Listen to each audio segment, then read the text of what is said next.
Hello, Fightful Faithful. Welcome to another episode of the NXT post-show after-party deal with me, Alex Pawlowski, and with her, Kate Hensler, with CM Punk's best friend in the world, Kate Hensler. Let's get it out of the way now so we can move on and do this show in less than 2 hours like I promised Sean on pain of death. Okay, but here's the thing. It's adorable that you think this is something I'm ever going to move on from. You guys! CM Punk. Okay. Let's talk about it in hopes that I'll be able to not talk about it at some point for the rest of my life. Alex, Yeah. CM Punk. Yeah. I tweeted, just because everybody's doing their match of the year roundup stuff, which is awesome because there's been so many incredible matches this year, many. But none of those matches matter as much as the fact that CM Punk came back to wrestling. Sure. None of them, especially for this girl. No. And so I'm reading all this, everybody's wrapping up their match of the year stuff. And I'm like, guys, all I tweeted was CM Punk came back to professional wrestling this year. What? And then he responded with the Forrest Gump waving gif. Mm-hmm. And then I responded to him and said, because he's always quoting this wonderful Against Me lyric, that we can be the bands we want to hear, which I love that lyric so much. And he's used it before on Twitter, and they did a Ruby Soho and him photo shoot around it. And I said, thank you for always being the band that I wanted to hear. And then he responded with a gif. And then I responded with my super emotional reply and as few of characters as I could. So basically, I'm best friends with CM Punk. It's the best day in the whole world. And I did not care what happened on NXT because as sour as the graphs could be, I am best friends with CM Punk. Those are the rules. You replied to me twice. Mm-hmm. We're BFFs. Yeah. Meanwhile, I pinched a nerve in my trapezius podcasting last night. So it's just been the worst day. I have had a heat compress on my shoulder all day long. And I'm at least Kate got to be best friends with CM Punk for 5 minutes. That's nice. For 5 minutes for life, my friend. He might not know it, but me and CM Punk are best friends for life. And the best way that we can celebrate is by sending in your super chats and sending your humper chats. Yes. And speaking of CM Punk, you know where the news broke that he was returning back to professional wrestling, Alex? Do you know where? On FightfulSelect.com, which you can go to. And there's a bunch of news about WarGames that is breaking on FightfulSelect.com right now. So go there and subscribe for just $5. Yeah. Also, Sean has an inside WarGames feature that is dropping tomorrow at noon, I believe. Yes. So it's got all kinds of interviews with people like Tommaso Ciampa and Raquel Gonzalez and all kinds of people. Alexander Wolf, who had what we considered to be the Alexander Wolf match in an episode in a WarGames match a couple of years ago. It should be great. All his long form deep dives into stuff like that are always fantastic. So give that a look tomorrow. Send in your super chats. Not just included in that article. No. The Nerd Guru says, wait, is that the Kate Hensler, close personal friend of Phil Brooks, aka CM Punk? Yeah. Also, show is solid. Gonna miss Johnny in NXT though. We will miss Johnny in NXT. He is Johnny Wrestling.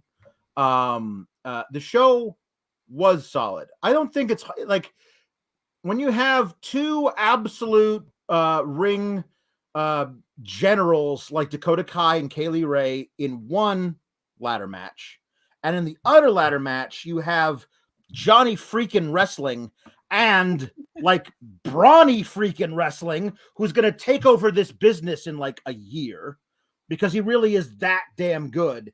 It's stupid how good he is already. I was gonna throw the kid into a ladder match. Let's see how that goes. He was I shit ladders. I eat them and I crap them out. That's what I do. He's super ready. And so 2 good ladder matches on an episode of NXT. I'll always pop for that. But as I was saying to you earlier, Kate, this show, NXT wasn't bad so much this time as it was cuckoo bananas crazy pants. We had just some random stuff that happened tonight that made zero sense, and I don't feel like they're ever going to try and pay it off. Or if they do, it'll be like, somebody stole my egg, and now, Austin Theory, I'm going to adopt you, or whatever the hell is going on Raw. This is, we'll talk about it as we come to some of these crazy things that happen.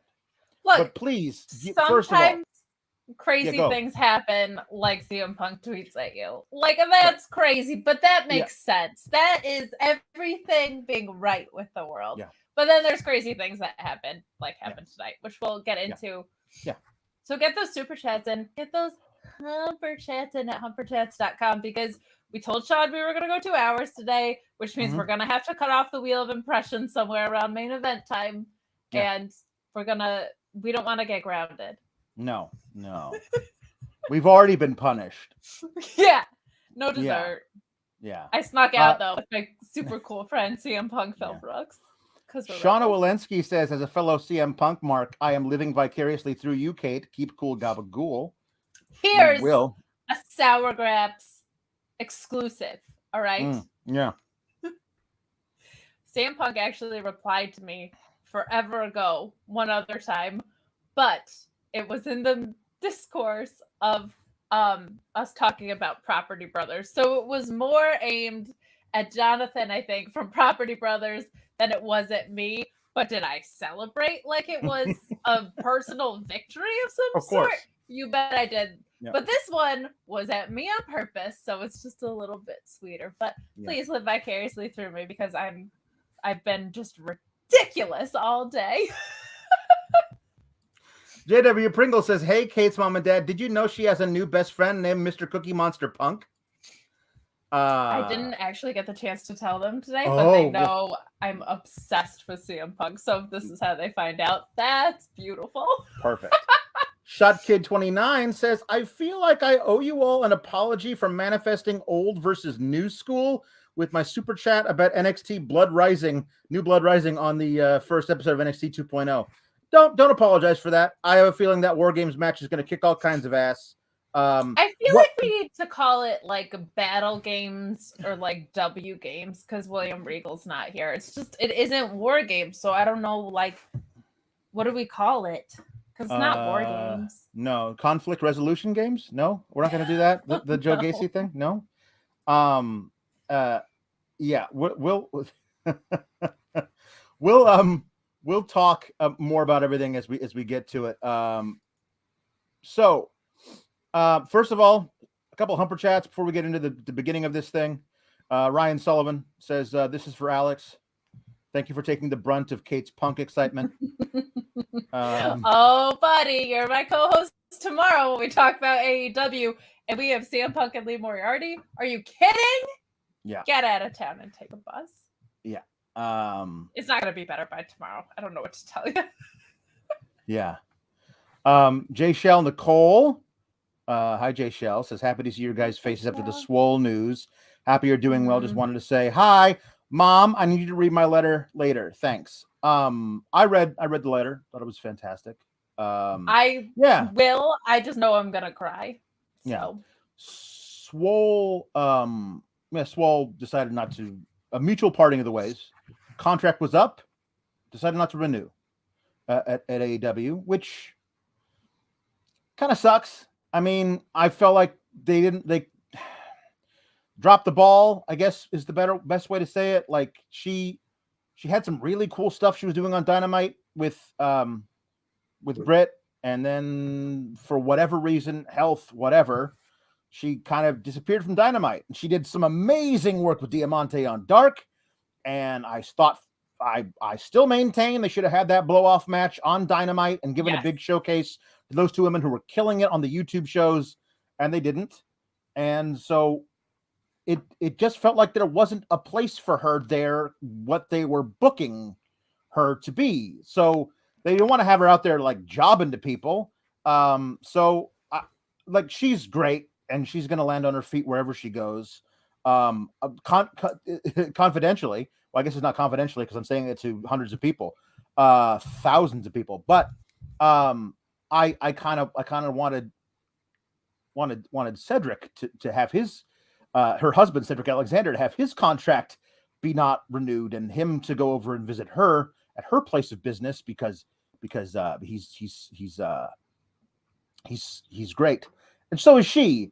And I kind of wanted them, to be able to be husband and wife together wherever they were working together. And I don't want her to go to WWE because I know they're not going to know what the hell to do with Big Swole. So there's other places for her to go, and she's going to kill it on the indies for as long as she wants. She's great. She's amazing.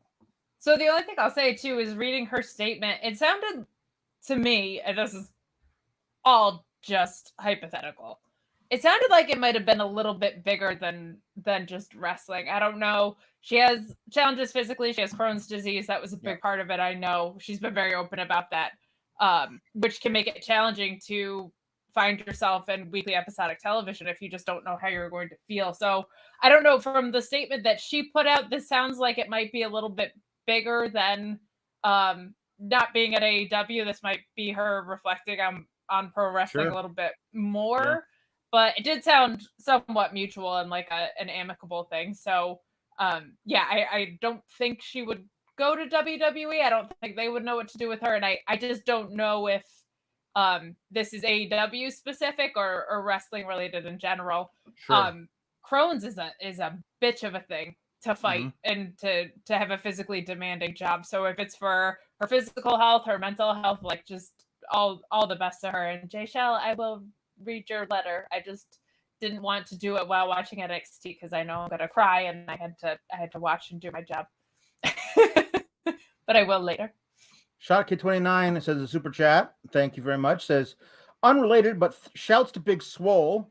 While it sucks that it sounds like she's stepping away from wrestling, her health comes first, and wish her the best. Absolutely, we wish her the best. She's, like I said, she's fantastic. So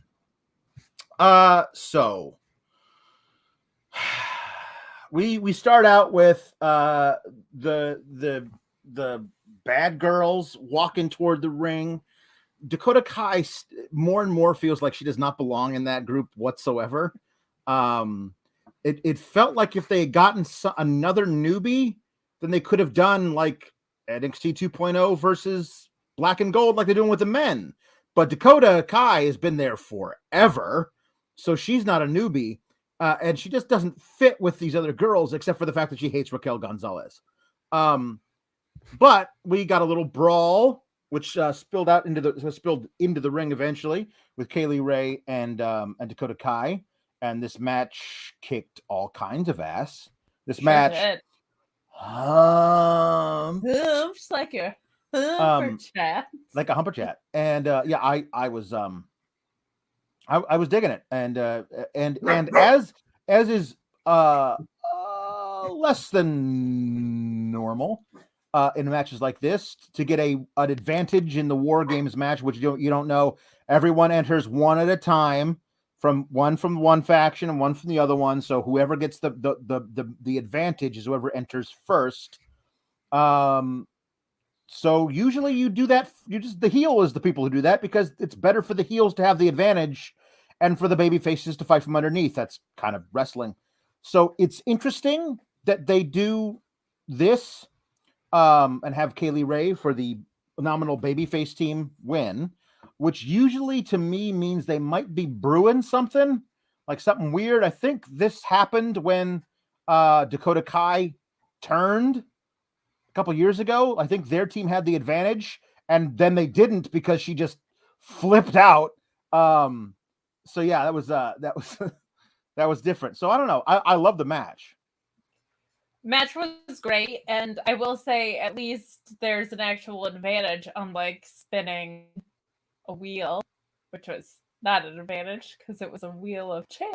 So at least the advantage thing makes sense. The match was fantastic. There were a couple spots in it that I just really loved. Dakota's double stomp in the corner was just like nasty for such a little gal. When you do a double stomp to someone outside the ring, like that just looks so painful. And she's just someone who does so many things right psychologically, like going after Kaylee Ray's knee when she's going to, I don't know, have to climb a ladder, and it's a weakness of hers to begin with. So I just love how psychologically sound she is, and sometimes I think that gets a little bit forgotten. But she's just in between the ropes, really shown how smart she is. I feel like since returning in a world of chaos, she does a lot of things that make a lot of sense, which I really, really appreciated, especially in this match. The tricky thing is, it feels like the people that she lines up with the best are the people that she's fighting against. So I don't know how long like the shelf life is for that, because honestly, Kaylee Ray, and sorry, it says my audio's clipping really bad. I'm sorry, guys. A little bit. New setup. Scoosh me away. I'm real loud. It's CM Punk's Day, guys. I'm just yelling all over the place. I hope that's a little bit better. But yeah, I just don't know how long the shelf life is, because it's like, what are we gonna see her? And I mean, Mandy Rose is a heel and she's a heel, but like, I just don't know how many people she's gonna be able to go through when everybody that she fits the vibe of is people that she's facing, which is only like 2 or 3 people at this point. So not sure how long the shelf life is there, but I do think that this match was fantastic. I like that they started essentially with action in the ring. I know it kind of spilled into the ring, sure, but like it only took 3 or 4 minutes to get there rather than a super long, promo or anything like that. So I love it when wrestling shows start with action right away. It pulls you right in. So great match. Love everything Dakota's doing character-wise, and really love just how psychologically sound she is in the ring. It's a really important part of wrestling to me. Yeah. Still getting some popping on your end. I'm wondering if you could, like, I don't know, unplug the mic and plug it back in, if that's not going to ruin everything. Kenshiro sends a super chat saying, I would say Kaylee Ray is turning, but last year the faces won the advantage and just lost like chumps. This is just writing 101. Don't do this. Yeah, right. It was last year. It was Team Shotzi that did it. So that might be. Yeah, I feel like she never really turned babyface. She's just on the face team now. So maybe she never really turned. She just loves violence and doesn't mind who she fights in a ladder match. So maybe she will turn back around. I don't know. And then we get Cyclops is better than Wolverine. Super chat saying Dakota should have beaten Raquel for the belt, not Mandy. I think you could have done a Dakota championship run. She deserves it, having been solid to great for her entire time in NXT. But I honestly don't know how I would book that with this particular crop of women. Who would be the best challengers for her? Yeah, it's interesting. Yeah, I'm not sure either. Do I sound better? Yeah. Yes, much better. Yeah. Okay. Good. Mission accomplished. I think that's going to be one of those things that we figure out as we go, which is okay. Like, if you're going to reboot an entire brand, it's going to take a minute to settle into what that's going to look like. It's just tough when you have people who, and again, Mandy Rose is not the worst, but she's your champion, and a lot of the women there are better than her. So it's going to be tricky. Now, however, her lackeys, very, very good. So there might be ways to build out feuds that are a little bit more along those lines. They did that very successfully with Carmella's title reign, I felt like, by using heel trickery to cover up some of the weak spots that she had. There are ways to execute that properly. It's just going to be interesting to see how that works in a quote unquote developmental situation. Yeah. Agreed. Sorry, I'm allergic to brands that don't have CM Punk on them. So. Okay. Sharky29 says, wasn't a fan of Babyface Advantage with last year's women's WarGames. Fun train wreck, but the psychology was ass backwards. It doesn't work at all. Let's hope that they figure out how to make that work this time. As I said, match was great. We got a little peek backstage at the Babyfaces hearing. And the heels got to look really angry. Like, can you believe she lost? What are we supposed to do now? How can I coexist with these people. But I'll tell you what, there's one way to watch a television in professional wrestling. All right, there's one way to do it, and it's sideways like this, looking at your monitor right here. Yeah. So don't try with this logical "I'm facing the TV" nonsense. Get out of town with that. No, stop it. Which the heels didn't know how to do. Thank you. At least they. Mandy taught him. Mandy had lots of times where she would stand backstage and look off to the side. She knows. She was like, the girls, I got this. This is what they tell you to do on the main roster. It's a very Vanna White. Yeah.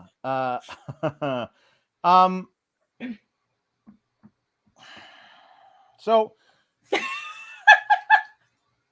the Grizzled Young Veterans have not booked a ticket back to Liverpool yet. They are going to break into the lockers of Double Vest and the Beach. I don't know what they're looking for, but they get run up on by Ikemen Jiro. And they said this is I think they said this is a delicate was it what was the delicate situation? Wasn't delicate situation. Sensitive operation or something like that. It was something and he just kept repeating it back to them in intentionally really broken stereotypical Japanese English. And he just kept saying, and then hey, Kushida ran up, one of the greatest wrestlers ever, to jump in that bandwagon with those weird that stuff.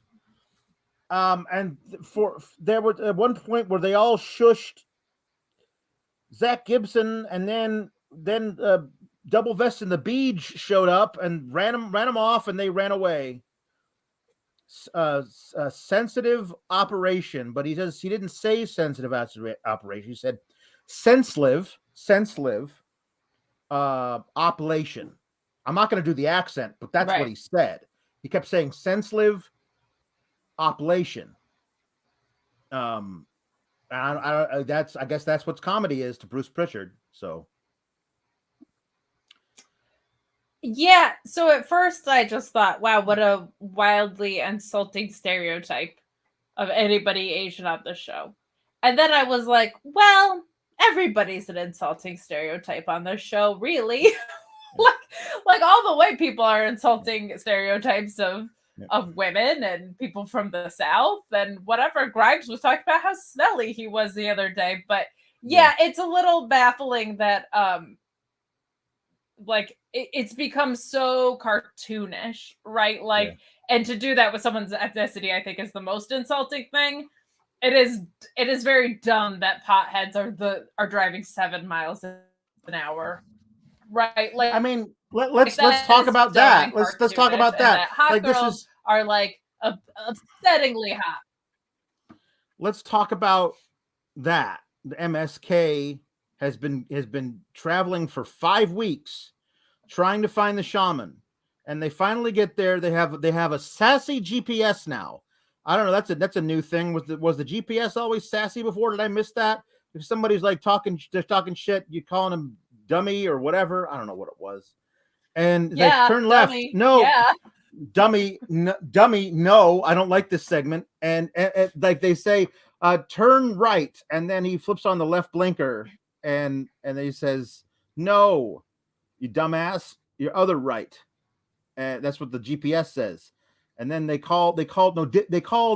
GPS called Wesley a dipshit, and then Wesley was going to fight the GPS.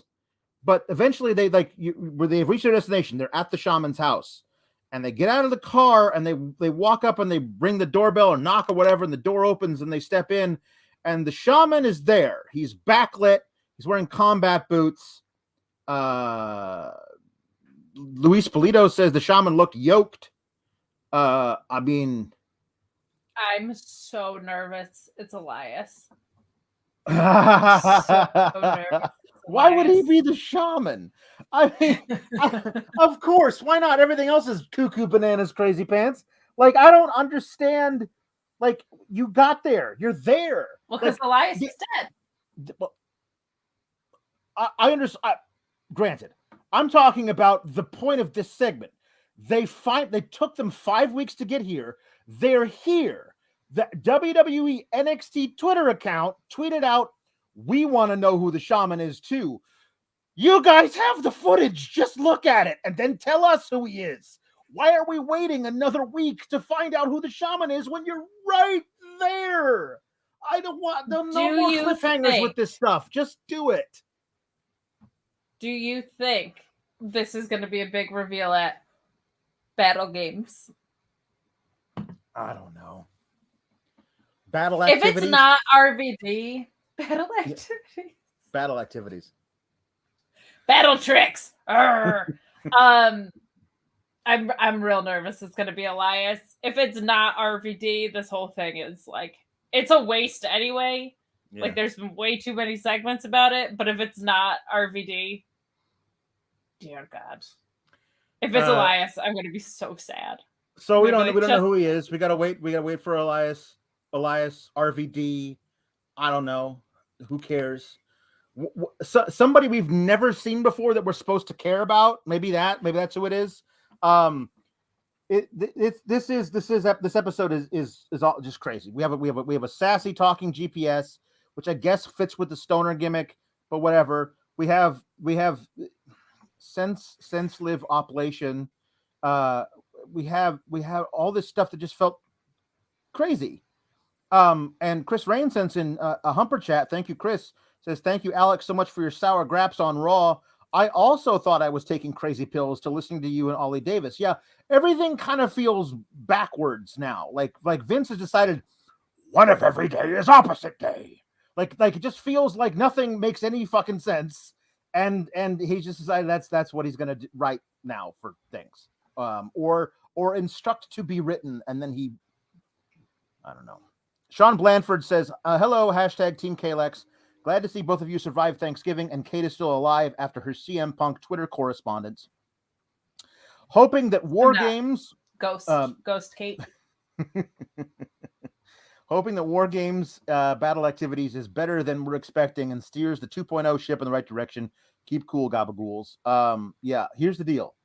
Brendan Towngate sent in another one. Conflict frivolities. That's good. Ooh, I like conflict frivolities is very good. Conflict frivolities. Nope. Beautiful. The WarGames is much better. We've run afoul of the boss man of Sean Dad Sapp, and he's very upset with us for going over 2 hours. So we have to go under 2 hours today. And I think that's why he's decided we're not allowed to do the WarGames after show for this weekend. It's going to be him and Denise, so he can yell at Denise and mute her a lot because he likes doing that. But here's the greatest reason why any of you who like us should sign up for Fightful Select. We're going to be doing hashtag Team Kalex after party on Fightful Select at the same time as those sticks in the mud. And it's behind the paywall, so we could go as long as we want. I mean, within reason. But you guys should come and hang out with us on the Fightful after party on Fightful Select. Hang out with us and don't hang out with those people. Yeah, exactly. Okay. Yeah. Is CM Punk talking to them? No. Yeah. CM Punk's talking to me. We have another possibility that Tyrone Kidd has sent in for who the Shaman might be. Big muscles, mysterious figure. It must be Danhausen. Oh yeah. Yes. Yep. Danhausen. Must be Danhausen. Danhausen is a shaman. Danhausen likes to smoke the weed. Very high, very evil. Very high, very evil. Yes. Oh my God. So we got a Cameron Grimes and Andre Chase match, which I think only served, I don't know. He beats Andre Chase because of course he does, because Andre Chase sucks, but he has a cheering section of Stockholm Syndrome students. and then okay, but before we even, they give this promo where Andre Chase has the nerve to say, "You embarrassed me." Bro, you're a jobber. That promo doesn't work when you lose all the time. No. How did Cameron Grimes embarrass him? He embarrassed himself all the time by losing all the time and then giving lectures as Big Fat Hairy Loser. So I did not appreciate that promo. Say other things when you lose all the time, pal. Yep. Yeah. Yeah, no, it doesn't really work. Also, nobody likes him. He's not even like a lovable jobber or anything, or like, oh gosh, we love to hate him. He's just the worst. He's just the worst. But he gets beat with a cave in, and then Duke Hudson shows up and plays Photoshop. Photoshop with a what do you call it? A PowerPoint. He got PowerPoint and he got Photoshop, and he decided to do a bunch of things like, this is what's going to happen after WarGames. After I beat you, it's going to hair versus hair match. Here's all the things I'm going to do, and here's a bunch of like random facial hairs and hairstyles. I'm like, no, some of the hairstyles that he put on there were longer than current Cameron Grimes' hair. I don't think that's how hair works, but I thought the whole point of a hair versus hair match is not that you not that you cut his hair into a different, like at one point he had like a bowl cut up there. He looked like Mo with a Hulk Hogan Fu Manchu. And that's not, I'm pretty sure you don't do that. You just shave the head bald. And eventually he got around to showing shaved head and shaved face Cameron Grimes, who looked like somebody playing young Baron Corbin in a movie. But yeah, it was not a Lifetime movie, Hallmark's Christmas movie with the young Baron Corbin in. Definitely a single dad. I don't know, and I thought this was kind of stupid. Golden rings, and then the wrestling Hallmark movie, 5 Golden Rings. Cameron Grimes got so angry at Duke Hudson doing a weird promo that he dipped out of the ring and took some clippers with him that I guess he just had around. And he when he was gonna bring Andre Chase back into the ring and shave his head, and like, that's not what Andre Chase signed up for. Like, I don't like the guy, but they're not allowed to do that. And then one of Andre Chase's students, who looks more like a long-haired surfer stoner than Matt Riddle does, pulled Andre Chase out of the ring. So they kept saying, "You can't do that. That's illegal. You can't do that. That's illegal." So they said, "Hey kid, what should I say when I do it? Just say, you can't do that. That's illegal." Okay, fine. And the state of his improv was just, I'm going to say the 2 short sentences they gave me 7 times in a row. Okay, well, we'll give him a pass. He's young. He'll figure it out. But I think that was just there to like give Andre Chase now like his prized pupil who's going to be his tag partner, and they're going to lose a bunch of matches. Okay, first of all, there's just, where is the first of all? There were so many problems with this. Yeah, neither of them are chia pets, so you're not going to make their hair grow back in a hair versus hair match. I hate hair matches almost as much as I hate lumberjack matches, maybe more, because here's the thing. Grimes gave a very touching promo about his hair last week.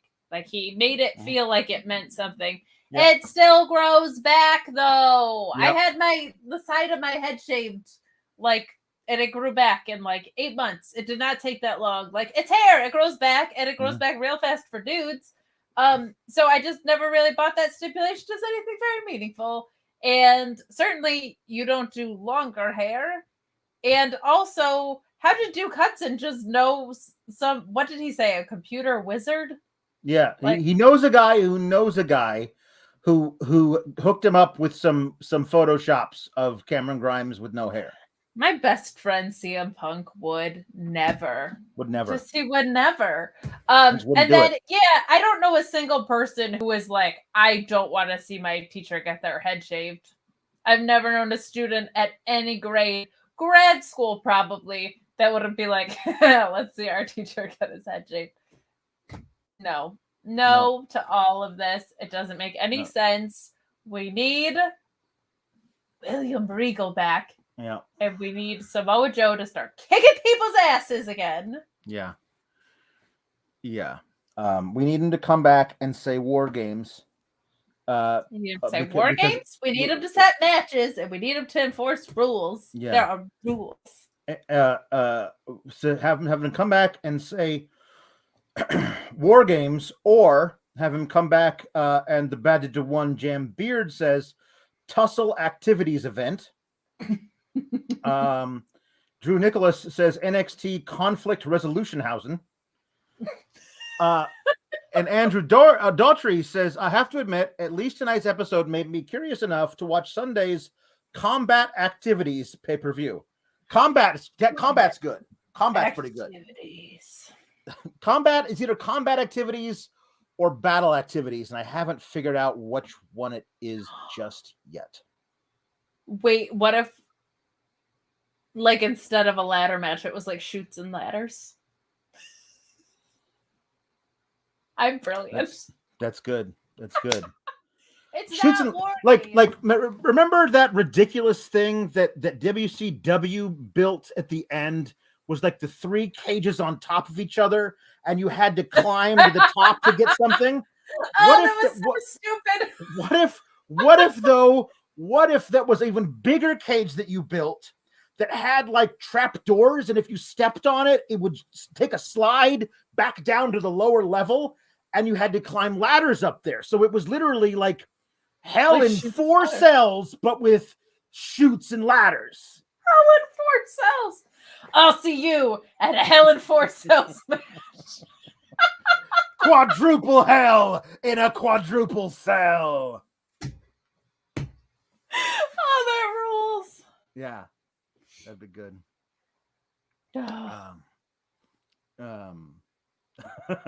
My notes. I'm just looking at my notes, and I wrote, "It's just hair." Mark Losper says that if somebody gets injured, they get taken to a local disagreement facility. That's good. That's so great. And I love that. And Paul Hensler, Tall Paul, hi Dad, says Hair Pringle, CM Punk, proud, happy, and thrilled for Kate. That's so nice. I'm so happy. We got more. We got the Batted to One Jam Beard says combat playtime with a K for combat, and Brendan Towngate says combat plays. That's interesting. Good. Combat recess. Yeah. Combat recess. Yeah. As a AAA viewer, says Luis Polito, our amazing mod, he says, I am tired of watching hair versus hair matches. They are lame and happen far too often. Well, they don't happen that often in WWE, but yeah, they're not great. Mask versus hair, I could deal with because there's at least like a real consequence for somebody who loses it. Yeah. Or I mean, I guess the thing was like hair versus hair. Like if somebody's like super vain about it, and like they're insufferable about how much they think they're like, if Mandy Rose was in a hair versus hair match, like that, there might be stakes for her because she is so vain. So she'd wear a wig. She would. Like it's hair. It's true. It grows back. Yeah, it eventually. So we got an Idris Enofe package. Who I'm just gonna keep calling Idris Enough. And Idris Enough. He had a decent little video package. I don't think we've seen him on NXT 2.0 before. He might have had like 7 matches on 205 Live for or anything I know. But he's got he says a thing about how like he grew up on the streets of Inglewood, California, joined the military. So he's a fighter just like Solo Sikoa. So like they're like, we have more in common than whatever. And so then they interview Solo Sikoa about Idris Enofe. He says, yeah, we have some common, but growing up I'm the fight champion of the island. I'm built different or whatever. And then they have their match, which is fine. I didn't see a super lot from Idris Enofe. Like not like it was terrible, but I didn't see like him like, oh, this is my shit that I'm gonna get in my first match to show everybody that I'm really, really good. It was just fine. Same with the video package. I was like, this guy needs to be developed. Right. Which is what we're here for. Yeah. But we got before Solo Sikoa went out for his match, his interview was interrupted by Boa. And if you remember, like last week or 2 weeks ago, whenever it was, Boa had a promo that he cut in Mandarin or whatever with subtitles about how I can't control it. This whatever is inside me, I can't control it or whatever.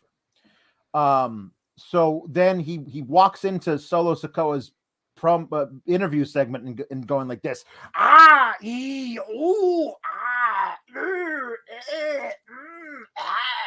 It was like a comedy version of like he had like the alien inside him, the chest burster that was going to come out. I was thinking, you know what Bugs Bunny would be like suspended in air and like having to, it's very cartoonish, and with the Asian talent in particular, it's like so bad. Bad. So Solo Sikoa beat Idris Enofe. He beat him enough that he pinned him. And then Boa came out and attacked Solo Sikoa. And Idris Enofe decided to help. And they were both able to get Boa out of the ring. Boa now, he was, and the thing that he probably did, he vomited makeup up onto his face because he came out and now he's wearing the Mei Ying makeup. Right. So, yeah. So now, whenever he puts on the makeup, then he becomes a 5,000-year-old dragon lady. I think is what we're supposed to get out of this. Again, NXT is cuckoo bananas. So, like, who wears makeup sometimes, generally to apply it, you puke it onto yourself, and then you become a 5,000-year-old dragon lady. That is, if you go to Sephora, Ulta Beauty, places like that, that's what happens. So, yeah. You're welcome for the insight. Thank you. I appreciate it. You're welcome. So now afterwards, so Sikoa helps Idris enough up to his feet, and they share a little fist bump or handshake or whatever, and now they're a tag team. I don't make the rules. Yes. Did you not think we were going to get a Boa Sikoa tag team? Just for the name alone? Well, no, we're definitely going to get a singles match between them. And then we get to hear Vic Joseph say, Boa Sikoa next. And it is. I can't wait for that. That's going to be a great. And a dojo.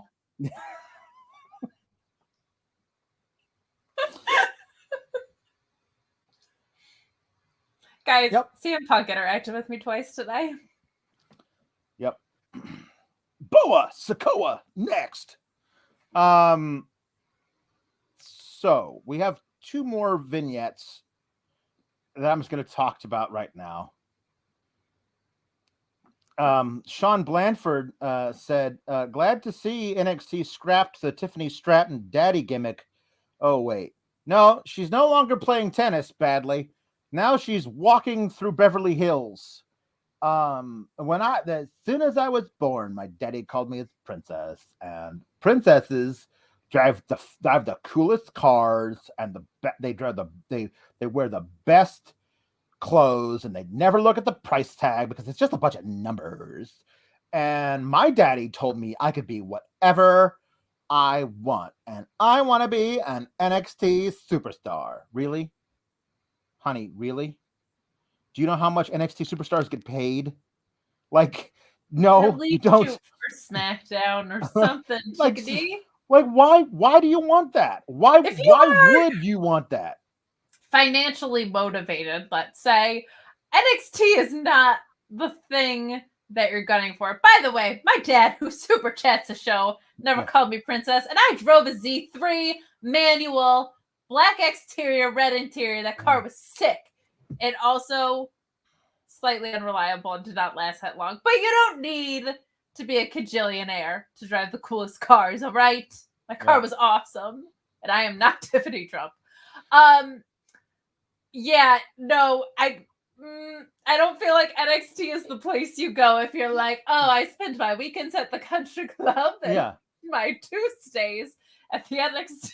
Yeah, I've never I get a manicure every Tuesday. Every 12 minutes. Yeah.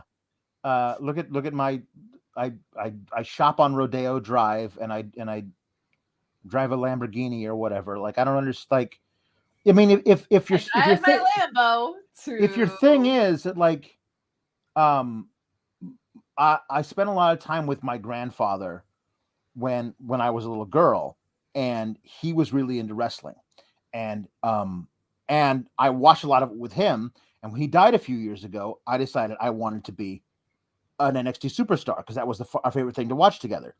And don't judge me because I'm a little rich girl and I'm daddy's girl and I'm from Beverly Hills. Judge me on the merits and I'm going to prove myself. I mean, I guess that's a babyface thing to do, but I don't understand why this Rodeo Drive daddy's girl even knows about professional wrestling. Wouldn't she think it was icky? Like, I don't understand. Like, what?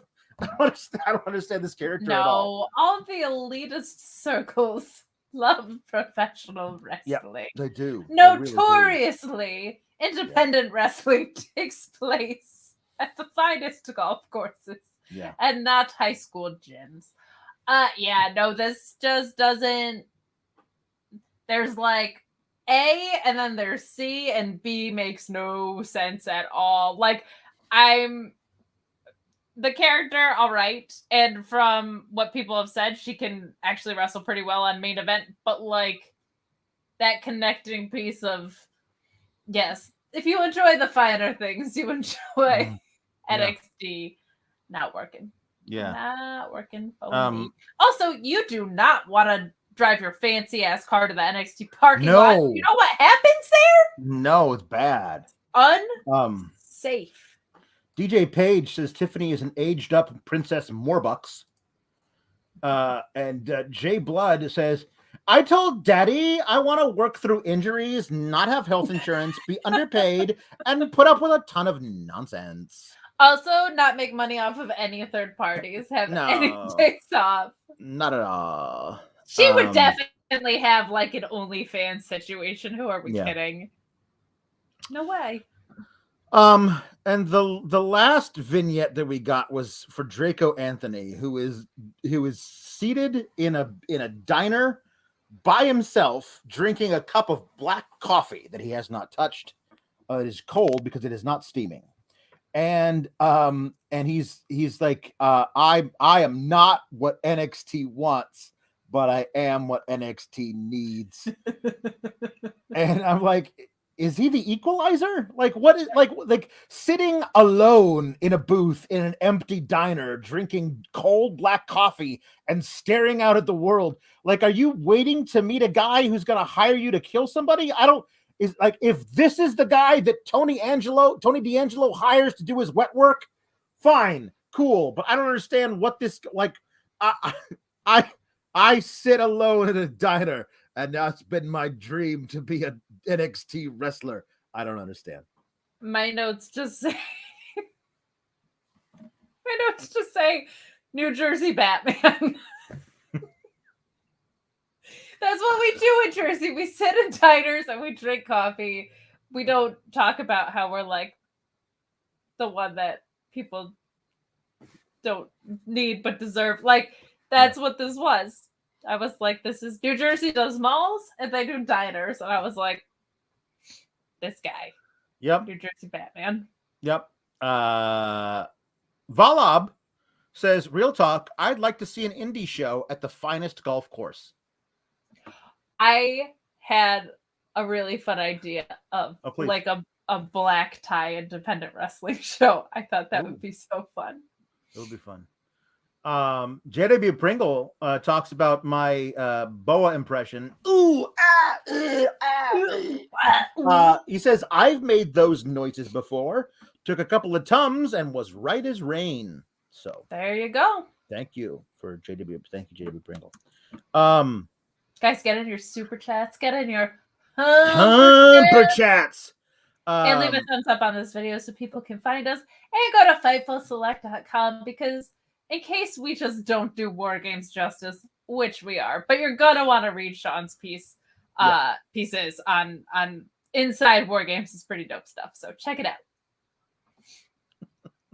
Okay, here we go. For the WarGames reboot, Jay Blood nominates Battle Frolic, which is good. I like the frolic in there. That's good. Battle Frolic. That's good. Brendan Towngate says next pay-per-view, NXT Legends of the Hidden Temple. I'd be down. Who wouldn't? Ooh, I love that. And for our quadruple cells in a quadruple hell in a quadruple cell, Valab says it's HIACCCC. The extra C is for extra cells.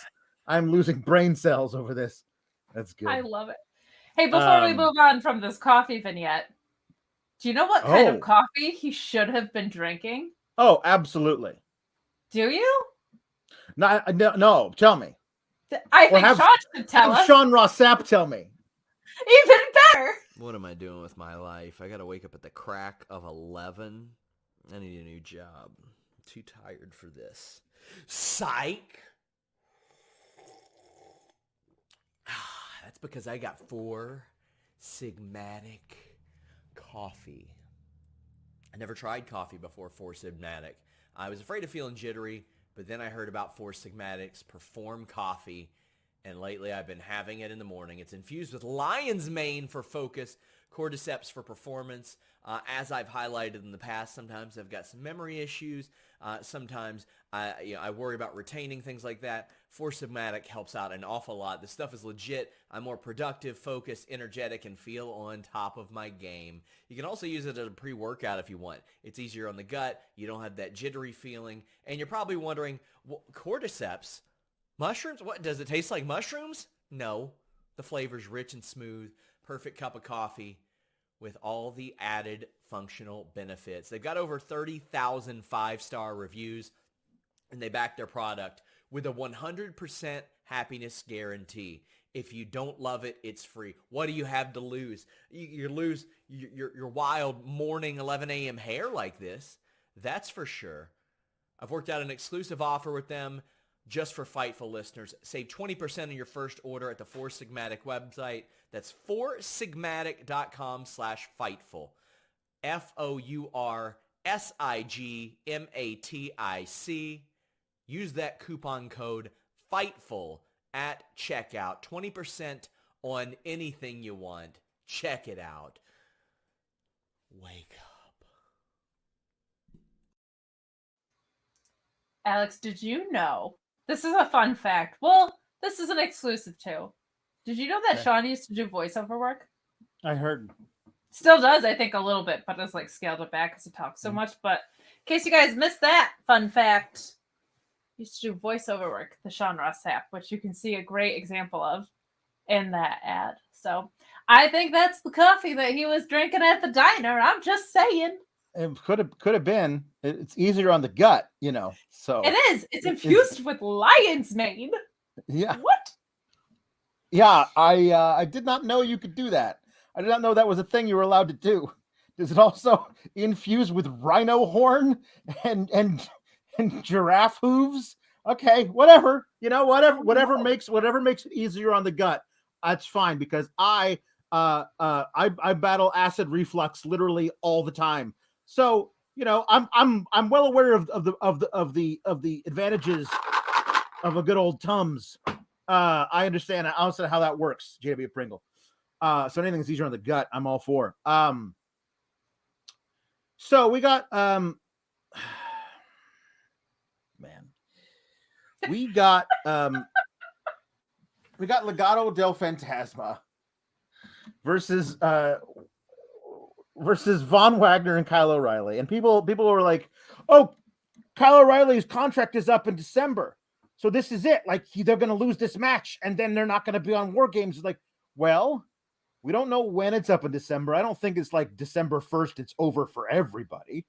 No, and I believe there's some information about Kyle O'Reilly's contract, I think, on Fightful Select. And perhaps fantastic. Something maybe about like a 1-week extension. Maybe. You never know. So here's the deal. I think we all knew this was going to be because they love their Von Wagner for some reason. This was going to be Von and Kyle winning the match.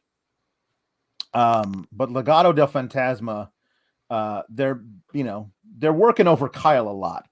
Kyle is basically pulling an AJ Styles, taking all the bumps to protect the big man in the tag team. And that's what we're doing. Don't have to like it, but that's what's happening.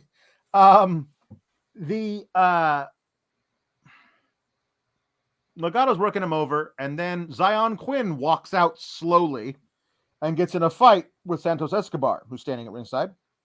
And they fight away from ringside, brawling away from the whole thing, so that they're not around. And then, like, doesn't Elektra Lopez just like kind of like lazily follow them wherever they're going? Just like, I'm going to go with you eventually. Like, it's just wait up, fellas. I walk slow. But heels on. It's tough sometimes. It's tough. So they have Kyle do something smart, which is he's in there trying to like stop the Legado from beating up his buddy, and the ref gets in the way. So then he sees that Mendoza is running at the ropes, so he dives at the ropes and pulls on the top rope, and he falls over it, and then he's able to hit a big time double team move with his best friend of the whole world, Kyle O'Reilly. But the announce team goes, "Oh, Von Wagner sacrificing himself." What? He pulled the rope down. He didn't do anything to his body. That was weird. But okay. He pulled the ropes down. Oh no, Kyle. My best friend CM Punk would never say that on commentary. He's much better than that. No. He actually is. So I thought Mendoza looked great in this match. I know the whole point of it was to get Von Wagner over, but I was so impressed by Mendoza. Mendoza has impressed me ever since he was in the Cruiserweight Classic. Like I've always really liked that guy. It's a weird deal. I don't feel like it's in the cards for old Legado to ever be tag champs, which kind of sucks because they've been doing really good work together. Anyway, Kyle and Von win. Von does his like, he's backing up the ramp, and he noticeably looks down behind himself as he's backing up like 3 or 4 times to make sure he doesn't stumble, because he's just a big old klutz. There were a few things in this match with Von Wagner that I had some eyebrows raised about. Major telegraphing going on with him. I've noticed this in the past. Yeah. Whoa. And part of it is just like when you're that big of a dude and you telegraph with your whole body, it's incredibly noticeable. He's developmental. Those are things that hopefully go away. But it was just very, very noticeable. And he's not bad in the ring by any means, but he is not like fluid or graceful yet. There were some spots that were just like, look at my big clumsy body. I think that he has some work to do in that regard. I did appreciate commentary being like, yeah, it makes no sense that Kyle O'Reilly and Von Wagner are best friends. Like, Wade Barrett really just exposed how dumb this whole thing was. He was like, why? They're best friends because they hung out in the woods together once. And I was like, thank you. Like, I hate that you're pointing out how dumb your own product is, but yeah. So, you know what this might be headed for is a good old-fashioned coexist angle. Yeah. Apparently there isn't a contract extension story about Kyle O'Reilly. Then I said maybe. Got you to look, didn't it? Yeah, there you go. I thought maybe. I said maybe. I thought he signed a 1-week extension, but I guess I'm assuming it's just a different date in December or whatever. Whatever. I have been Gargano. Gargano has the 1-week extension. There it is. Yeah. we've already mentioned that. That's been out there. It's that's the thing he's done. Good. So backstage we get an interview with Imperium, and they start talking in German and Italian like they normally do, but there's no subtitles this time. And then Marcel stops. Famous says, let us actually speak so they can hear us. So they can understand. Peons, plebeians, peasants who can only speak one language. All right, we're going to talk for you. And then up walk Kyle and Von Wagner, and Kyle's like, "That's right, you guys. That's right. Well, we're winning. We're gonna beat you." And we got Von Wagner, the least electrifying man in sports entertainment, and the least electrifying. This is what happens when The Rock doesn't show up. Nobody knows how to be electrifying. They go to the other end of the spectrum. He walks up and he says, standing sideways so you can see his pecs full front and looking this way, he goes, "See you at WarGames, dumbasses." But like, I put more. Okay, I'm gonna see if I can do it as lifeless as he did it. "See you at WarGames, dumbasses." And that was the thing they wrote for old Von Wagner to help get him over, and that was how he delivered it. Like, if you just want to make this guy into like a Frankenstein's monster type character where he's just big and mute, I think that might work for him for a while you teach him how to talk. But it's not working out. OG Elias, when he was just the drifter in the background of everything? That's what he should be, minus the guitar. He should just always be lurking. Also, they did him no favors with this dumbasses line. Calling people who are trilingual dumbasses doesn't make any sense. So I can't fault him on that, because I'd probably deliver that line pretty poorly if it made absolutely no sense. They were like, let me speak one of our 3 languages so that they can understand. And then he's like, you're an idiot. What? Like, does not make sense with Von Wagner. But I think we skipped a segment, and it's an important one, because we didn't talk about the voting. Oh no, we'll talk about that leading into the main event. Okay. Don't worry, I haven't forgot our boy. I haven't forgotten. He's great. But you're not great, Kate.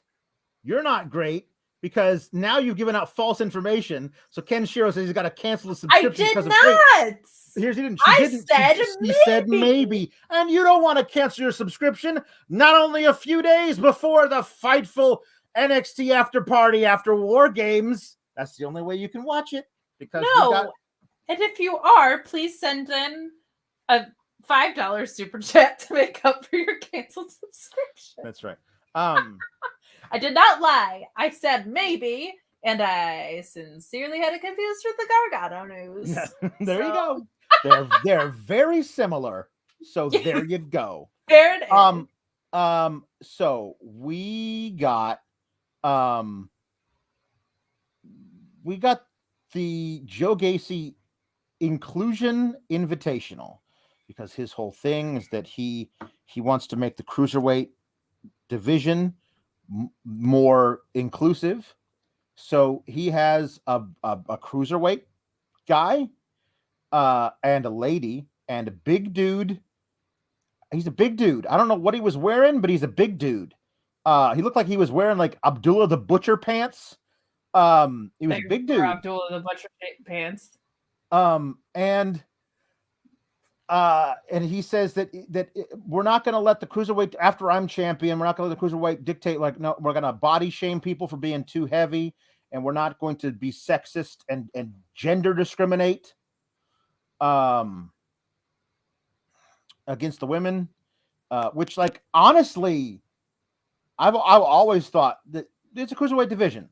Like, if this is the one time you can do, like, women, because they're not vastly undersized against the men. Sure, Candice LeRae in the cruiserweight division. I mean, not now, she's pregnant, but like she was an intergender master, or I guess mistress.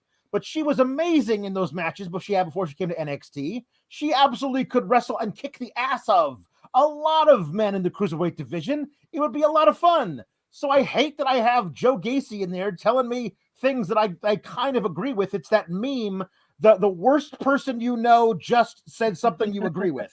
Like it's that meme. And I this is also stupid because he's co-opting all these terms and whatever. I like that they're being more obvious, that at least Beth is. I don't like that he's weaponizing all these terms, and he himself is a hypocrite, and he's using these terms that are good terms for evil or whatever. At least Beth is coming out and saying it. This is not what all woke people are. This is this guy, and I like that they're actually making it available. But he has the match against a little guy, and he beats him. And then he says, the next, I would like the woman to come in. And I was like, they're not going to actually do the first ever intergender match with Joe Gacy, are they? No, because that's when, blessedly, Diamond Mine interrupts. And here's the thing that I wanted. I wanted right now, I said, I wanted heel Malcolm Bivens, because they're the Diamond Mine are heels, and they're facing heel Joe Gacy. So I wanted heel Malcolm Bivens to say to the woman in the ring who's about to face him, sweetheart, would you mind getting out of the ring?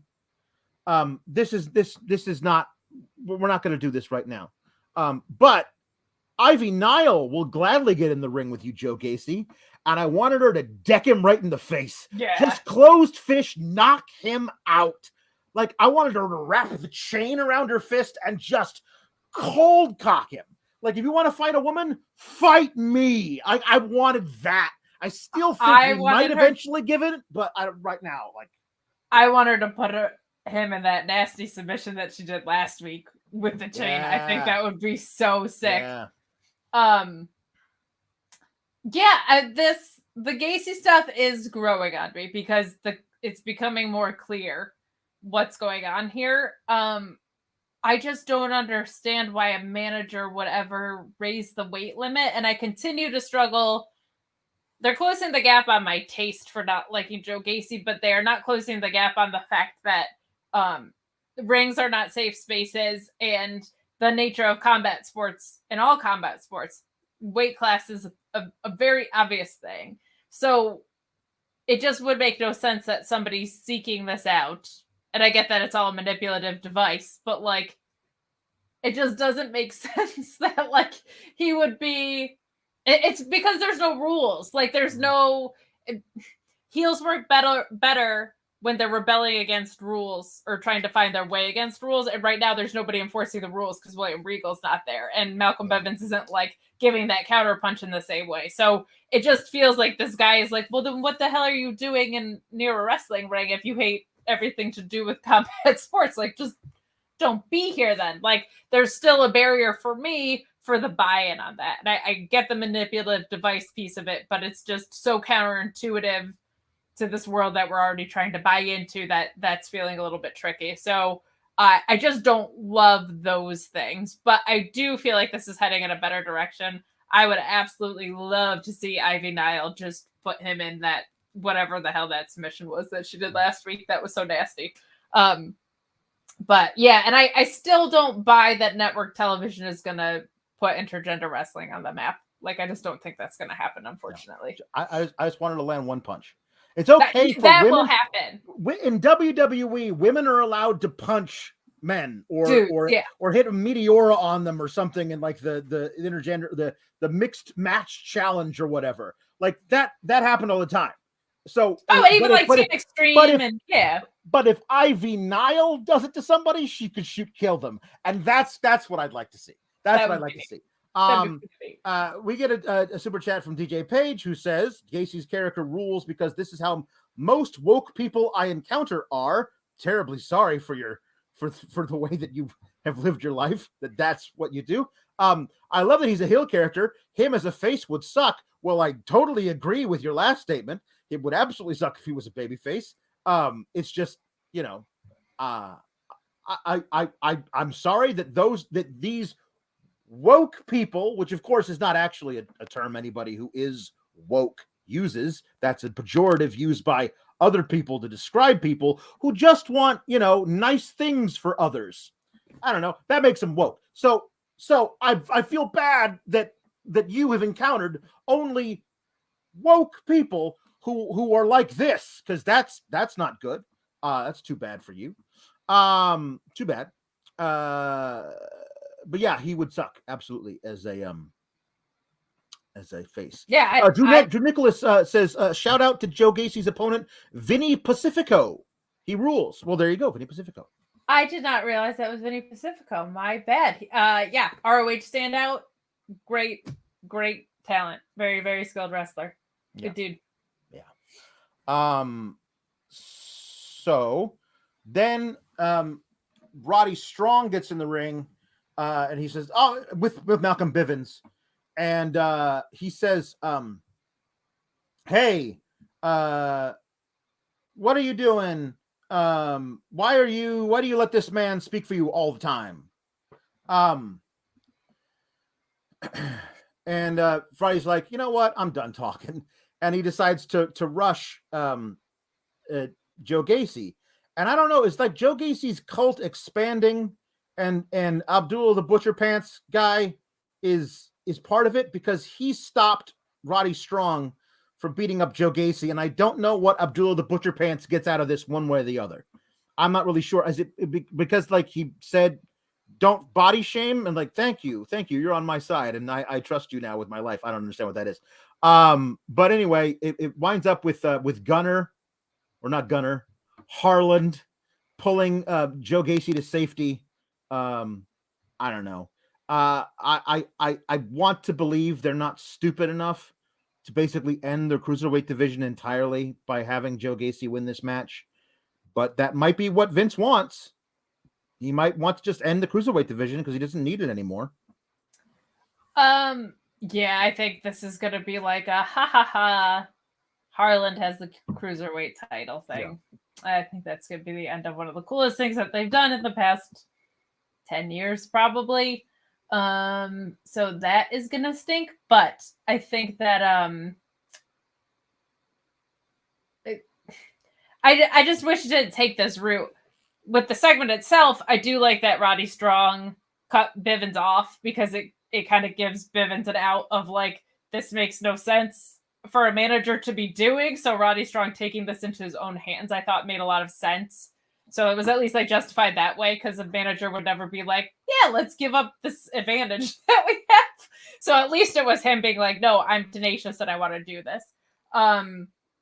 So I think that piece of it is good, but yeah, I don't know what's going on with Abdullah the Butcher Pants.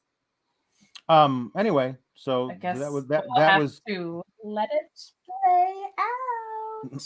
Yeah, won't that be fun? So Indy gets Indy Hartwell is backstage with Persia, and she gets a phone call from the hospital about her husband, and I didn't hear what the guy on the other end of the line said. He escaped. He escaped. He escaped from the hospital, because that's what crazy people do. Oh, okay. Well, that's a thing. The reason I didn't hear what he said was because I was transfixed on the lady in a sleep mask wearing footy sleeper pajamas taking a nap on the couch behind Indy and Persia, and the fact that Indy and Persia didn't think this was strange. Why is there a lady taking a nap there? I'm being told, taking a nap there. I'm being told by Luis Polito that that's Karen Q, the former Mei Ying, who's now been rebranded as Wendy Chu. So Wendy Chu takes naps on the couch in footy pajamas? Is that honestly who she was? Like, is that what we've done with her? Okay, I didn't realize. Cuckoo bananas crazy pants. But that's what happens during college finals, Alex. That's what this felt like. First of all, I mean, just the impeccable timing of all this Dexter Lumis stuff to be happening to Indy Hartwell right before her match every week. Always. My goodness, the timing is impeccable. I did not know that was a 5,000-year-old dragon lady rebranded as a college dorm student that just sleeps on. That's literally like what I thought of. I was like, college dorm during finals, there would just be like stray people just like sleeping. Oh, I remember. It was like, a long time ago, but I remember. Yeah, those were the vibes. We're no longer located at. We're no longer located at Full Sail University, Kate, because that would be great if there was a Full Sail University student. Maybe she's a Chase University student. There it is. You nailed it. Who's studying for finals late into the night and takes a nap. Look, sometimes there's a harem backstage. Sometimes there's a room with a 5,000-year-old dragon lady that's passing her powers on to people. Sometimes it's a beauty school where Mandy Rose is getting her hair done. You just never know. Occasionally, rarely, it is also like a locker room, like the backstage of where people would wrestle.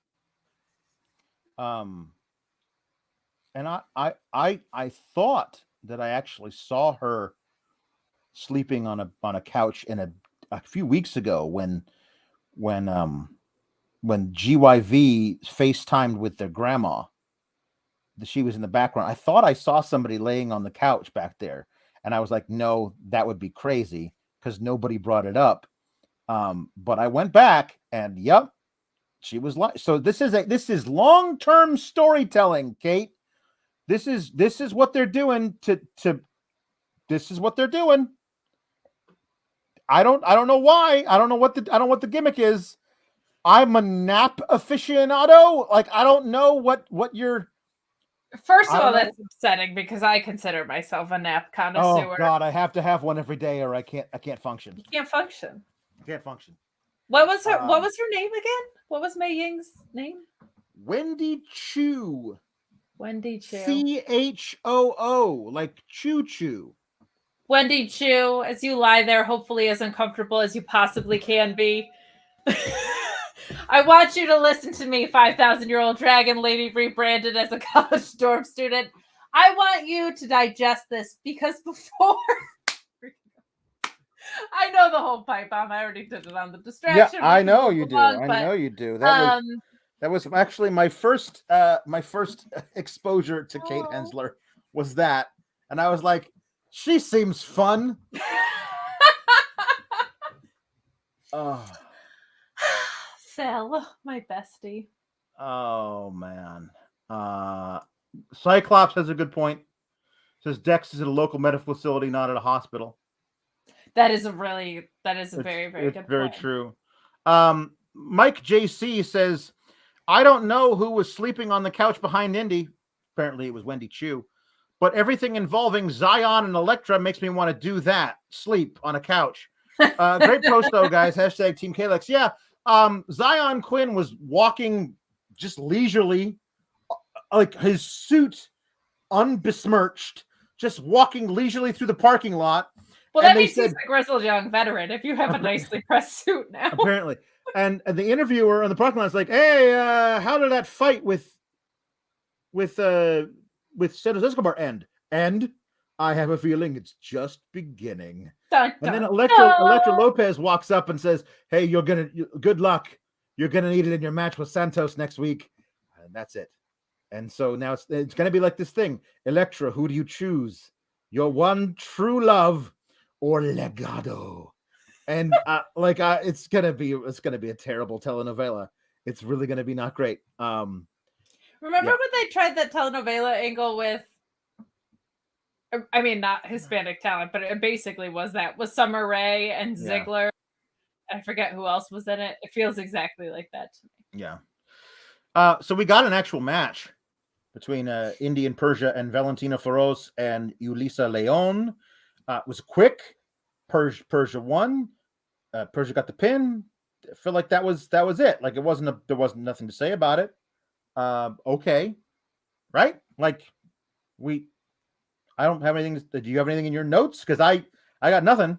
I was so transfixed by Sleeping Lady that I missed the entire match that happened right after it. Someone should come kiss her and wake her from her 5,000 year nap. Right. No, they continue to win, so it's nice to see people getting wins, like in a world where wins and losses are supposed to happen. I thought there was going to be, like, they were kind of telling the story where a distracted Indy Hartwell, because her husband, who just escaped from a hospital, apparently, her distractions were interfering with her performance, and that story wasn't really told here from what I saw. So I was just wondering why that piece of it didn't continue, but good enough. Persia looks good. Like, I didn't know a ton about her before 2.0. So right. But yeah. So it happened. It did. So we are here near the main event, if I haven't missed anything. Yeah. So there was a poll online to pick the people who were going to be in this WarGames ladder match, and I'm pretty sure the poll was rigged because it was a Twitter poll, and as we all know, wrestling Twitter loves them some Tony D. I believe that they rigged the poll, but they announce first that it's going to be Johnny Gargano, and then they have a segment where all the heel young guys come out. They're calling it Team 2.0 versus Team Black and Gold. Or as Grayson Waller calls them, Team Hot Dog and a Handshake. Oh God. His is the worst. His is the worst character. I mean, I understand he's doing what he's been asked to do, but it's a dumb character to use that as a gimmick. But he has merch. He says it's the Grayson Waller effect, which I guess is something like the Viking experience. But he's got the Grayson Waller effect as a shirt. He's got a shirt. Tony D'Angelo still has no shirts. This is worse than the Nikki ASH not having shirts. I know she was a women's champion at the time. Okay, but Tony D'Angelo is far more intriguing than the half-ass superhero gimmick ever was. I'm very upset. Okay, but don't you feel like Tony D'Angelo doesn't want any money being traced to him? Yeah, perhaps. He didn't win the poll. Yeah. Here's the thing with Braun Breaker. I don't hate him. I do like him. I like him a hell of a lot more than I like a lot of the guys in the back, all right? But I hate this idea that he's the best. Yeah. Because he's not. Yep. Tony D'Angelo's the best. That's right. He's the best in the world. He's been the best since day one when he walked into NXT 2.0. We can move on. You can move on. I can't believe I only now started quoting the pipe bomb. I'm very proud of myself. Kenshiro says putting the anti-indie guy on a team where the only champ is Carmelo Hayes could make an interesting story if the show had writers. Yeah. But here's the thing. He's a heel, but the embodiment of the entire direction they're going. Like, you pointed that out last week, and it's true. Mm-hmm. Like, he's the bad guy, but he's the direction of the company now. So, what? Yeah. Well, anyway, all the heels get promo time, and they save the best for last. I was honestly surprised they did it in this order. They knew what they were doing because the only one who had anything memorable to say was Tony D'Angelo, and I don't say that because I'm a Tony D'Angelo mark. I say it because he's really, really good at this. And the way this is like, because each one of them had a guy they don't like. Carmelo Hayes doesn't like Johnny Gargano. Grayson Waller doesn't like LA Knight. Braun Breaker doesn't like Tommaso Ciampa. Fine. And for whatever reason, Tony D'Angelo has chosen violence, and he wants to have a feud with Pete Dunne, who just gets sexual pleasure from hurting people. By the way, this is my impression of Pete Dunne getting sexual pleasure. That's how much he doesn't care. Whoa. I know, it's very, very explicit. This isn't paywalled, okay? Say that's he says, listen, these guys, they paved the road that all of us are walking down right now. I think that's fair to say. They paved the road we're all walking down right now, but this road has got some potholes.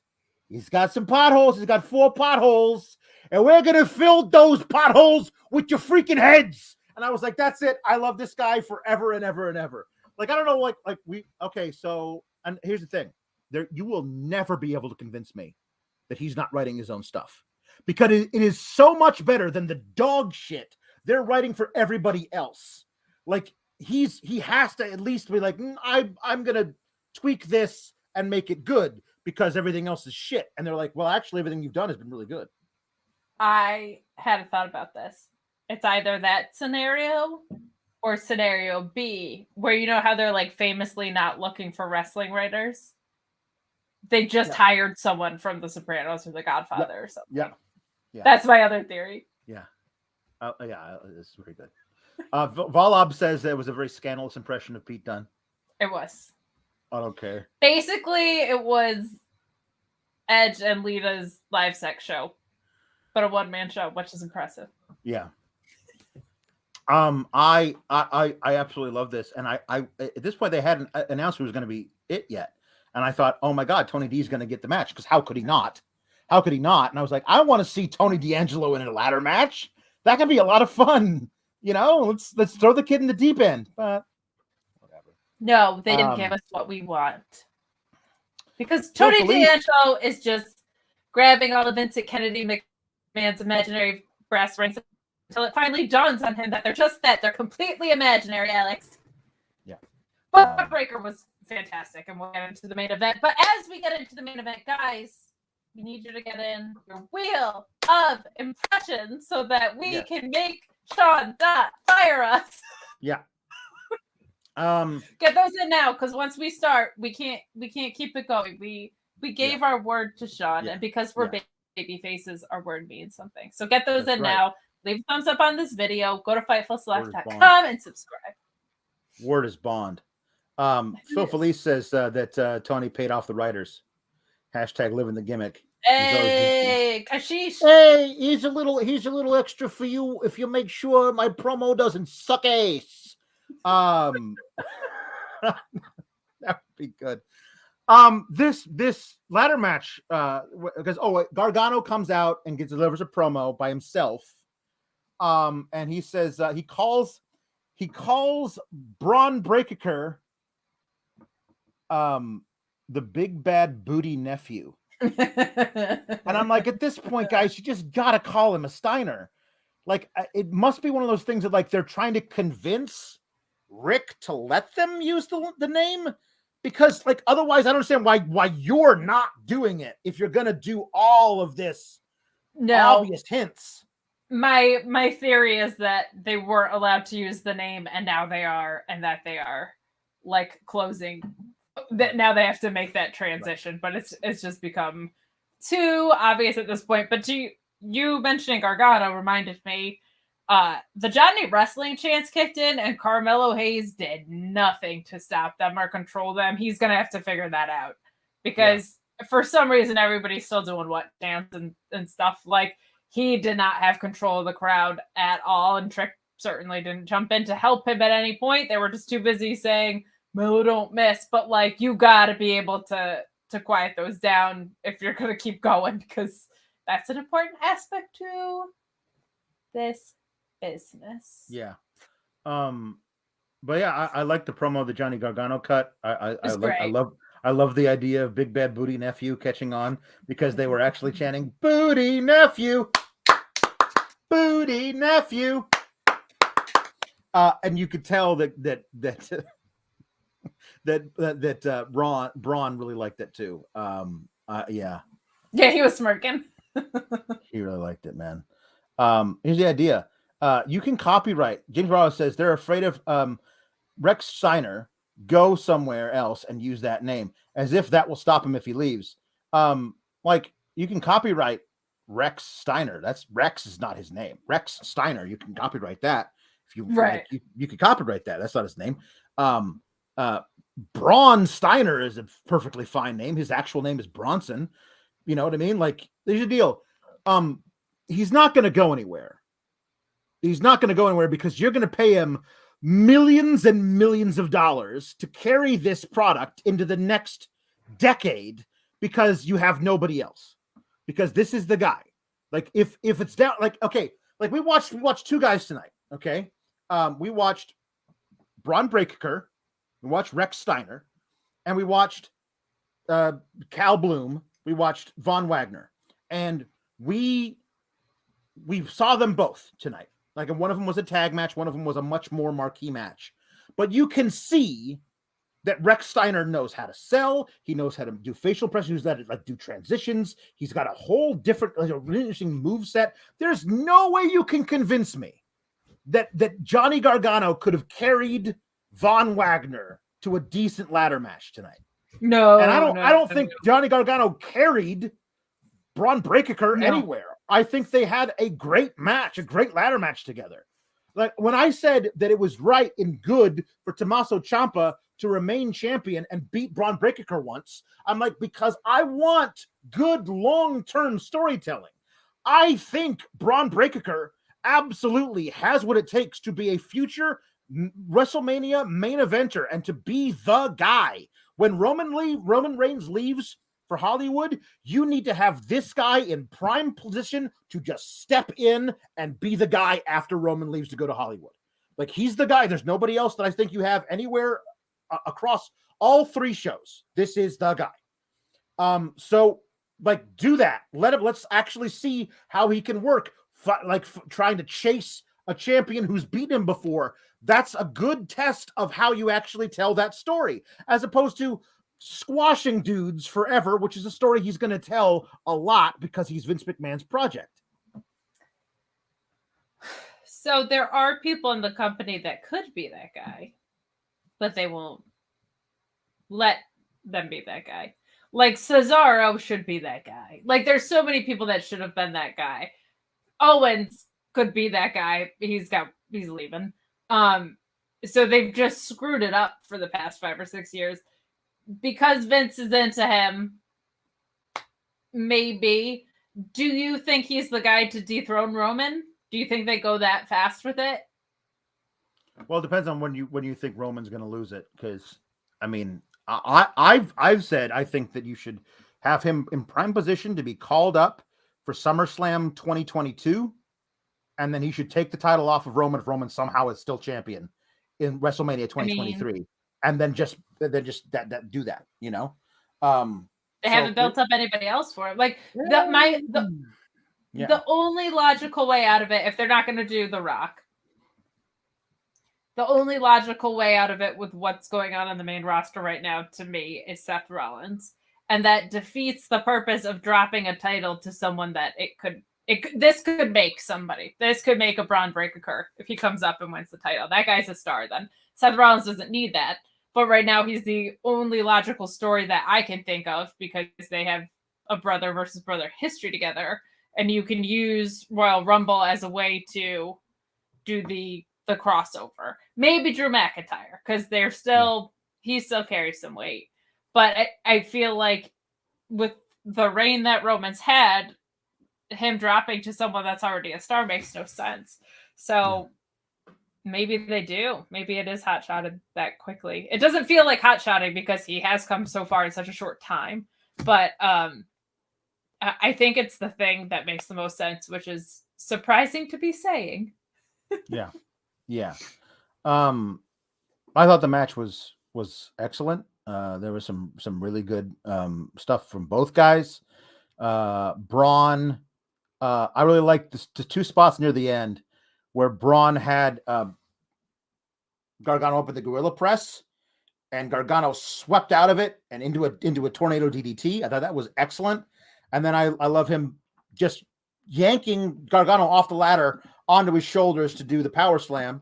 I thought that was excellent. And then Braun climbs the thing, gets the briefcase, and then we do a giant brawl to end the show with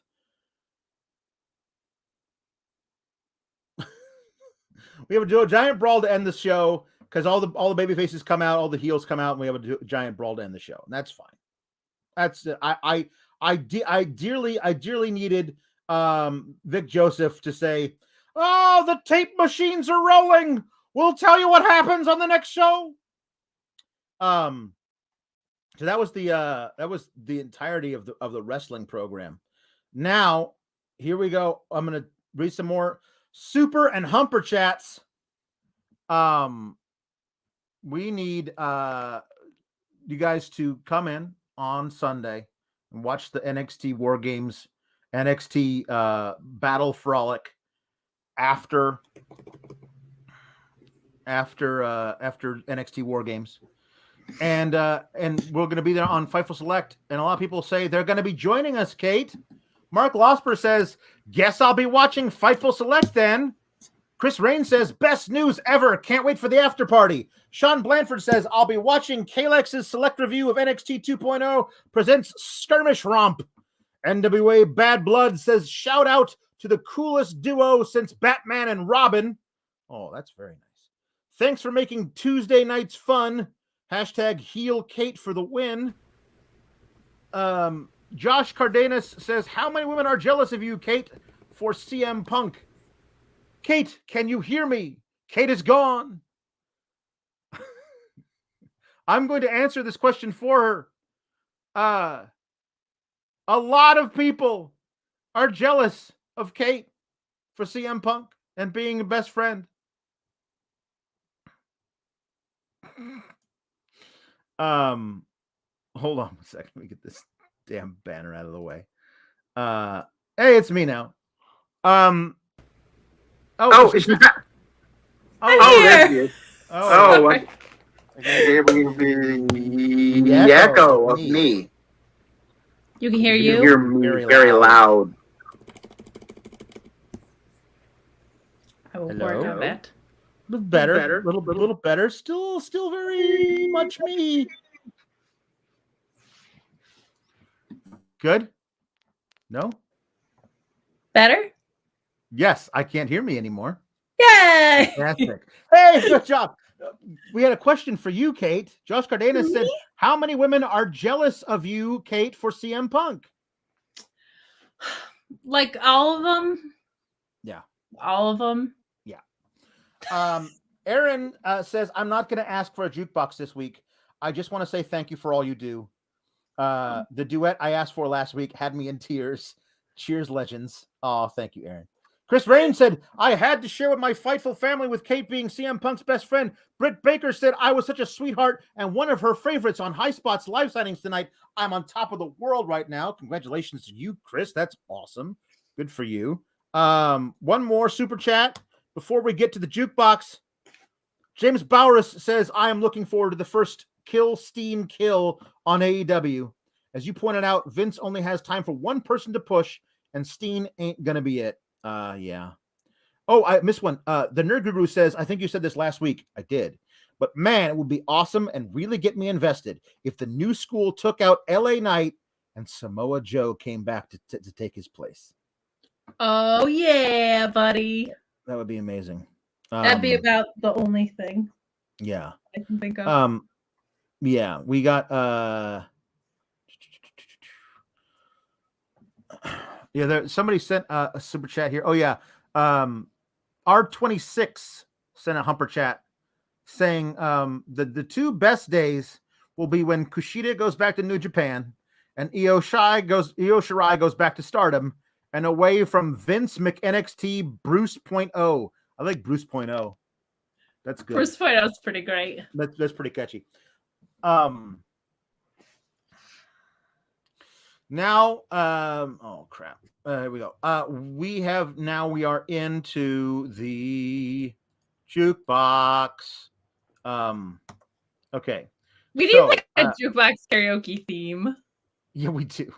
Well, now we're getting into, this is the last episode of the NXT after party before December. And then it's holiday season, man. I want everybody requesting all manner of Christmas songs to be sung as anybody you like. I'm waiting for them. I need them. It should be a lot of fun because this is the last time you're going to see me not wearing a Santa hat until the new year. So it's going to be a lot of fun. It's the last one of those, but the first one where I'm CM Punk's best friend. That's right. That's right. That's right. Here we go. Thick Astley says he wants Tony D to say this line. Hey, Uncle Verk, gonna need a bigger boat over here. And I've said the line. Thank you, Thick. Jay Shell says, here's money to make Tony D do the dummy promo. AKA one of my favorites of all time. Well, I mean, there's lots of promos that Eli Drake did, but just if you want me to do a promo and put the dummy in there. Here we go. Petey Poppins, you're the guy I'm going to put your head in a pothole and then cover it with the tarmac, the asphalt, so that you can't breathe no more because your head is in a pothole. Dummy. Yeah. Okay, now we have two requests for William Regal raps. So before that, do you have here the duet that was requested? I sure do. Available? Okay, good, because we got to do this. So this is Tony D'Angelo and the New York Princess. We got to give you a name. I don't know who it is, but I don't. It's Tony D'Angelo and his cousin Gina.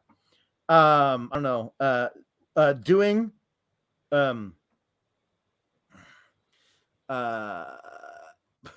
doing I Got You Babe by Sonny and Cher. And is it like, I guess it's both of us at the same time? I thought it was okay. We go. I think I start it and then it's the same on the refrain, right? Right. Yeah. Okay. Here we go. They say we're young and we don't know. We won't find out until we grow. Well, I don't know if all that's true because you got me. And baby, I got you. Babe. I got you, babe. I got you, babe. They say our love won't pay the rent before it's earned. Our money's off and spent. I guess that's so. We don't have a pot, but at least I'm sure of all the things we got. Babe. I got you, babe. You, babe. I got you, babe. Are we doing all three verses? No, that's not. That's just crazy. All right. That's crazy time. We're gonna get this thing so far under 2 hours. Sean's not gonna know what hit him. Okay. Here we go. Now, this is a repeat from one we've had in the beginning, but it's okay because I'm gonna do a different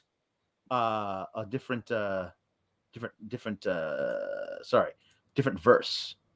So we're gonna have William Regal rapping Gangsta's Paradise, but it's gonna be a different verse. Okay, here we go. Look at the situation they got me facing. I can't live a normal life. I was raised by the street, so I got to be down with the hood team. Too much television watching got me chasing dreams. I'm an educated fool with money on my mind. Got my 10 in my hand and a gleam in my eye. I'm a loked out gangster, set trib and banger, and my homies is down, so don't arouse my anger. Fool, death ain't nothing but a heartbeat away. I'm living life do or die. What can I say? I'm 23 now, but will I live to see 24? The way things is going, I don't know. Been spending most our lives living in the gangster's paradise. Been spending most our lives living in the gangster's paradise. Been spending most our lives living in the gangster's paradise. Been spending most our lives living in the gangster's paradise. Yeah. Thank you for the if you want request. more in the chat, we do have time. So you got to get your super chats in right now. Nobody has asked me to do the pipe bomb. I'm very insulted by that. That's a long ass promo. I want to get this way under 2 hours. Sean can never talk to me again. I'll just do the pipe bomb. You can hit end broadcast. I don't care. All right. Oh, Annika says it should be Tony D and Tanya D. It's Ooh, Tanya. I like Tanya D. Tony and Tanya. Or Tony and Tina. I like Tony and Tina too. That's good. I was thinking Mona Lisa because isn't that her name and my cousin Vinny? Mona Lisa Vito. Yeah, that's good. Tony and Moni. Oh, Tony and Moni. We are fun. All right. We are too much fun. We might run long. We are fun. We are very fun people. Yeah. Here we go. The last one from Zach Barber. Unless I get more in, I guess. Here we go. Biz Marquee, just a friend. R.I.P. Biz Marquee. Here we go. William Regal rapping Just a Friend by Biz Marquee. Have you ever met a girl that you tried to date, but a year to make love she wanted you to wait? Let me tell a story of my situation. I was talking to this girl from the U.S. nation. The way that I met her was on tour at a concert. She had long hair and a short mini skirt. I just got on stage, dripping, pouring with sweat. I was walking through the crowd, and guess who I met? I whispered into her ear, come to the picture booth so I can ask you some questions to see if you're 100 proof. I asked her name. She said, blah, blah, blah. She had 9 out of 10 pants and a very big bra. I took a couple of flicks. She was enthused. I said, how do you like the show? She said, I was very amused. I started throwing bass. She started throwing back mid-range. But when I sprung the questions, she acted kind of strange. Then when I asked, do you have a man? She tried to pretend. She said, no, I don't. I only have a friend. Come on. I'm not even going for it. This is what I'm going to sing. You got what I need, but you say he's just a friend, and you say he's just a friend. Oh, baby, you got what I need, but you say he's just a friend, but you say he's just a friend. Oh, baby, you got what I need. Battle Frolic. No, you can say WarGames. Nobody else can. They changed it. Okay. So now Drew Nicholas wants you to do the pipe bomb, but as Tina D'Angelo or Gina D'Angelo or Moni D'Angelo. You got it? I barely need it, but I know I do have it. Because see, when you're best friends with CM Punk, you don't really need the transcript because you're just like supportive and you know that John Cena, while you lay there, hopefully as uncomfortable as you possibly can be, I want you to listen to me. I want you to digest this because before I leave in 3 weeks with your WWE Championship, I have a lot of things I want to get off my chest. I don't hate you, John. I don't even dislike you. I do like you. I like you a hell of a lot more than I like most people in the back. I hate this idea that you are the best because you're not. I'm the best. I'm the best in the world.